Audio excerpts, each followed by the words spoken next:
Ari Teitsson, gjör svo vel. Já, formaður, ráðsfulltrúar og aðrir sem mál mitt heyra.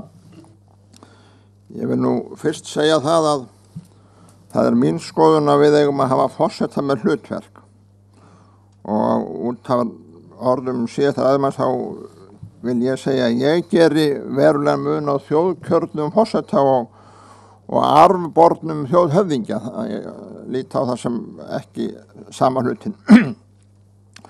Og í stuttu máli sagt þá finnst mér að við þurfum að skoða það vel hvort að við eigum ekki að vera með forsetann sem fulltrúa þjóðarinnar þar sem valdmörk löggjafarvalds og framkvæmdarvalds eru óljós.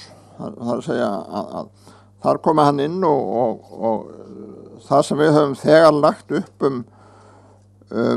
skipan dómara er einmitt í þeim anda og mér finnst sjálfum að þar undir falli líka ríkissaksóknari en það er auðvitað eitthvað sem við þurfum að skoða. Sömuleiðis tel ég að þjóðhagstofustjóri svo fremi sem ný þjóðhagstofnun væri einhver svona stofnun sem að er eftirlits- og upplýsingastofnun en ekki hluti af stjórnkerfið, þá kemur það til greina.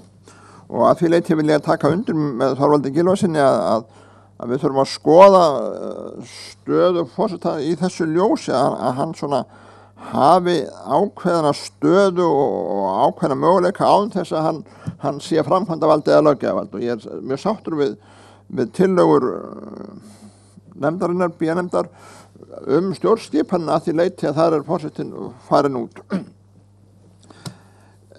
Það er hins vegar svona spurning hvernig við vinnum okkur út úr þessu. Í mínum huga þá þurfum við svona að skoða hvaða embætti raunverulega falla undir það að vera svona með ákveðið hlutleysi og horfa á þau sérstaklega og þá ekki hinn sem að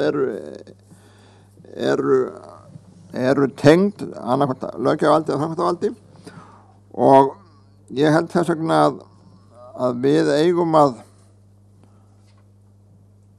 svona horfa til þess að hafa forseta og það er útilokað að ætla sér að kjósa þjóðhöfðingja sem sé algjörlega ópólitískur. Það segir sér sjálf, það má deilum hvort að hann er endilega mikið flokkspólitískur en pólitískur verður hann alltaf í einhverjum skilningi ef hann á að segja og gera eitthvað.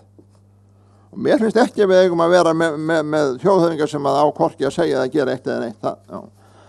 Og ég treysti þjóðina ágætlega til þess að velja í þetta hlutverk mann sem að veldur því á þess að vera innan flokksramma.